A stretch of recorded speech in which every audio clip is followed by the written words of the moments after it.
Hello to you all, and welcome to Pyramid Energy.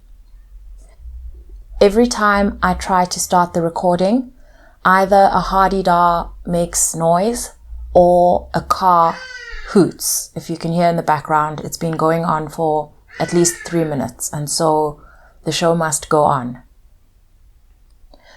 But as I've been shuffling, one of the things that has been coming up is the noise and the chaos that surrounds us at this time. You'll take this message as it resonates, but I'm speaking to someone who is exposed to a lot of chaos at the moment. And what I'm finding is that as this chaos plays out, you try to find time to, create space for silence and to get answers and clarity. But as you begin that process, there's more chaos, there's more noise, and so it feels like it's not stopping, like the noise and the pain is not abating. I didn't want to use that word abating because I don't know if everyone knows what it means. I remember when I first encountered it, I didn't understand, but it's essentially when someone says the pain has abated, it means that the pain has died down. But at this point, the pain and the chaos is not dying down. The noise is not dying down. But as I was shuffling, what I was really picking up on is that there's a lot of work happening in the background, things that you are not privy to, things that you cannot see. You would normally be privy to these changes, these major shifts that are taking place, shifts that are going to bring value to the greater whole. But because of sort of this cloak of chaos, you're unable to feel into this, you're unable to gain clarity on what exactly is changing. What I'm hearing is that part of the reason why you are not privy to these changes is because if you were privy to the changes, you would want to get involved. You have for a long time been sort of on a trajectory of stepping in to transmute and assist where you can.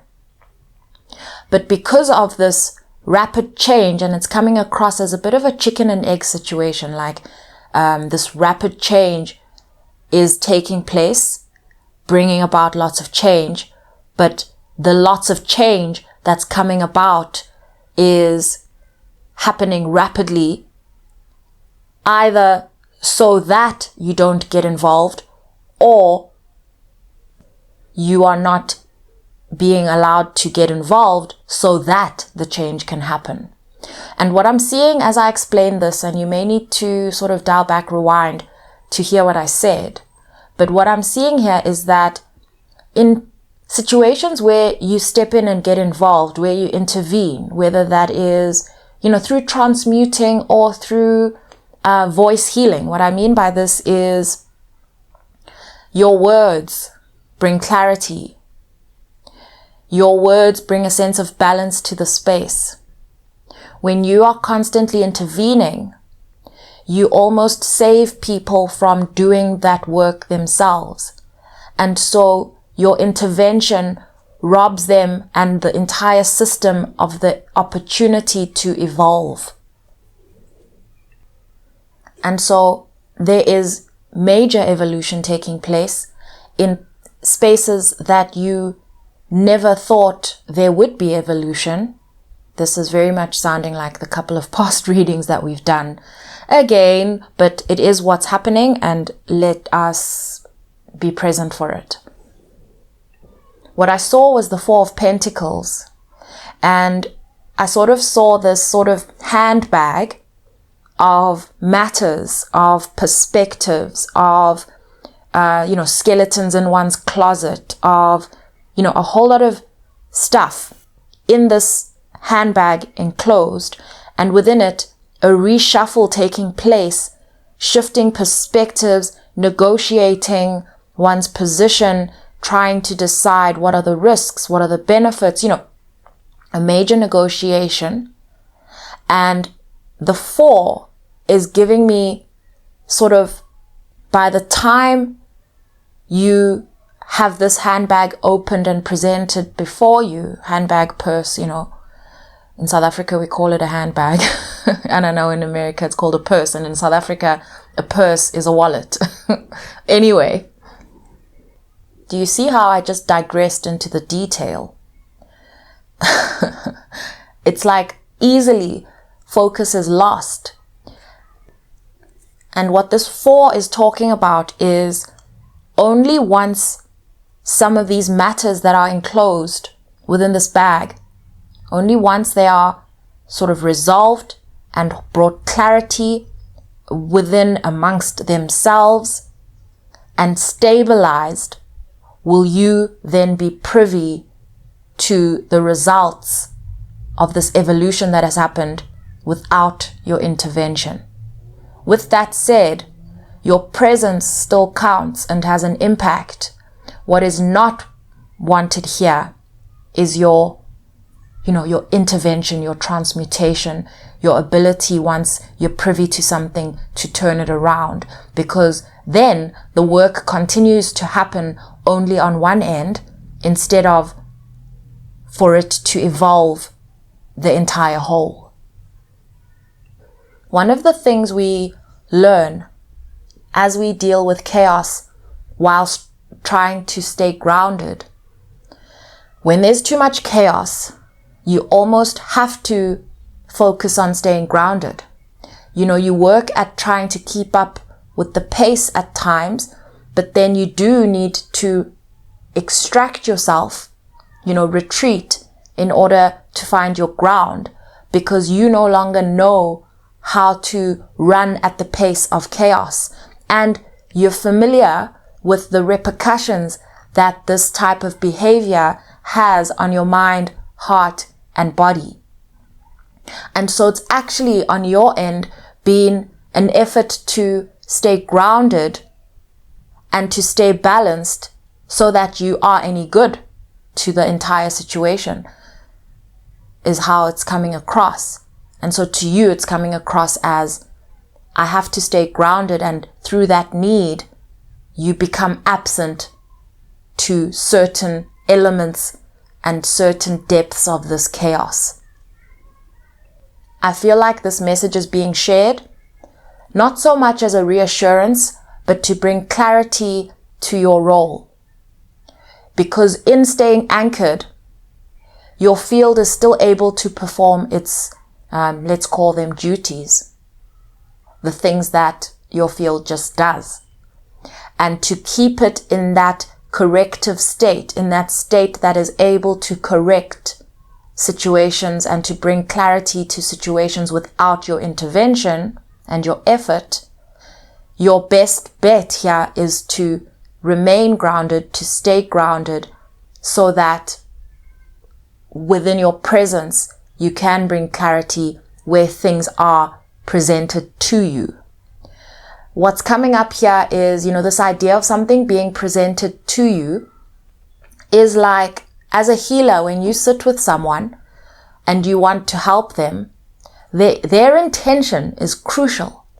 Their intention to seek help is crucial. When you think of this idea of seek and ye shall find, what you are trying to find is actually always available.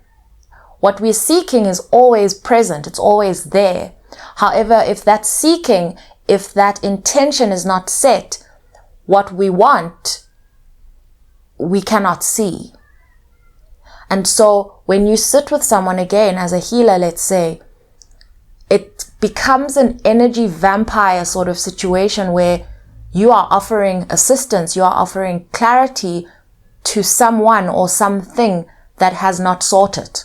Because then you're just pouring into a bucket with holes at the bottom.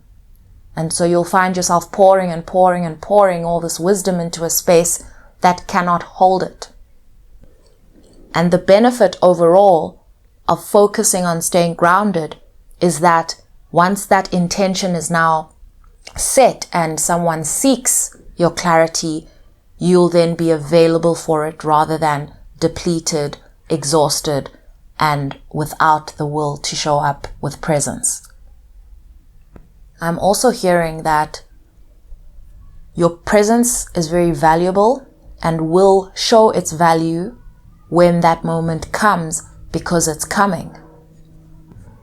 The only reason that you can't see that it's coming, and you can't even feel sometimes that it's coming, again, is because of the chaos.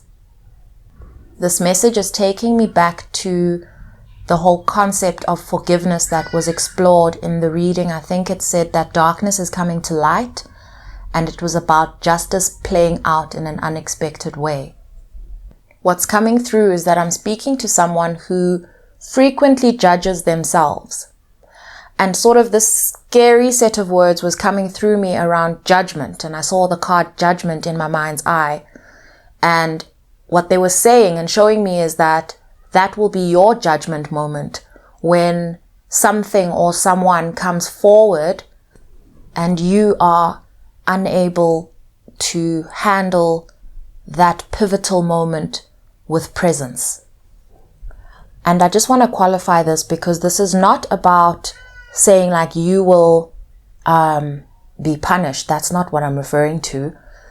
I'm referring more to the way you frequently judge yourself, how you've showed up, and the kind of backlash that you will feel from yourself for not having just stayed grounded in preparation for this moment. And so what I'm actually saying is that it's easier, and it will be easier if you hear this message and just try to be mindful around staying grounded during this time and not keeping up with the chaos and not saving people from their own thoughts, from reaching their own clarity, and from coming around. In a way, your intervention prolongs the pain and the chaos for everyone. And again, I'm not actually saying become absent. Okay, there's a balance here. I'm not saying become absent. I'm saying avoid intervening where you have not been asked or where something has not come up that requires your input. And you'll know the difference here. You'll recognize it through your past behavior where you go above and beyond. Okay, this comes naturally to you. However, right now, you'll find you don't actually have the capacity to go above and beyond. And so this feels to me somewhat like the lesson that was learned before around, healing from people pleasing and all of that, and sort of that turnaround in terms of prioritizing self-love and self-care and all of that. And so it's a message to not neglect your own needs, because it's in neglecting your own needs that you'll prolong this state of affairs for everyone. And so yes, there's a lot happening, but it's just not your role to understand it all and have clarity on it all. This message is reminding me of the nature of sort of like a micromanager who never gives their staff or their subordinates an opportunity to grow. And then one day, the micromanager gets sick and literally can't show up for work, and things don't fall apart. That's how this feels. Yet if the micromanager never gets sick, they never get to realize, and the subordinates never get to actually realize that they can manage this. And then everyone lives happily ever after. I'm going to leave this message here.